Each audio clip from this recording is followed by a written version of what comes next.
کل میں رات کو پہنچا تھا یہاں لاہور سے دیکھنے کے لیے، اور خود آج میں یہاں پہ آیا ہوں اس ہاسپٹل میں، اور سارا چیزوں کو ہم نے خود بھی جائزہ لیا ہے۔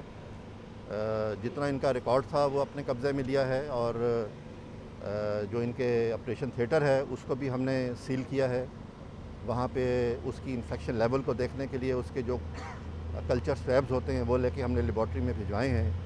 ہماری جو رپورٹ ہے وہ میرا خیال ہے کہ 24 گھنٹے میں انشاءاللہ ہم اس کو مکمل کریں گے، اور جو بھی ذمہ دار ہوگا اس کے خلاف قانون کے مطابق جو ہے کارروائی کی جائے گی۔ یہ پنجاب ہیلتھ کیئر کمیشن کا مینڈیٹ ہے اس کو کرنا۔ ہماری رپورٹ جو ہے وہ اگلے 24 گھنٹے میں انشاءاللہ سبمٹ ہو جائے گی۔ اور ان کی وزیر اعلیٰ صاحب کی الگ ہوگی؟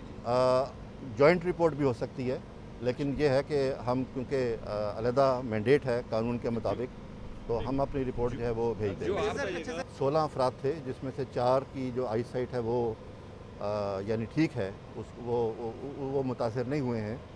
12 لوگ جو ہیں وہ متاثر ہوئے ہیں۔ پنجاب ہیلتھ کیئر کمیشن اپنی سفارشات جو ہے وہ گورنمنٹ کو دے گی، اور جو بھی ان کے اخراجات وغیرہ ہوں گے پھر وہ حکومت فیصلہ کرے گی اس کے اوپر کہ کیا اس کا ٹریٹمنٹ ہے اور کیا کرنا ہے۔ لیبارٹری میں بھجوائے گئے تھے ٹیسٹ، ان کی کوئی رپورٹ آئی ہے جو جہاں آلات یوز ہوئے تھے آپریشن تھیٹر کے؟ جی، وہ اس کی رپورٹ 72 گھنٹے کے بعد آتی ہے، اور ایک رپورٹ ہمارے پاس آئی ہے، ایک اویٹڈ ہے۔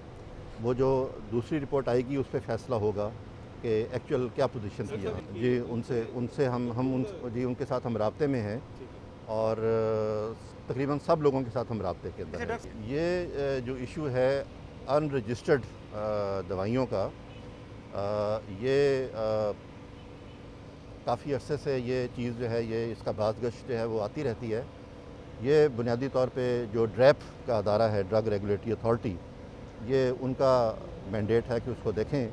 ہیلتھ کیئر کمیشن جو ہے یہ تو صرف ریگولیٹ کرتا ہے مختلف چیزوں کو جو ہے، تو یہ ہمارا ایز سچ ہمارا مینڈیٹ یہ نہیں ہے۔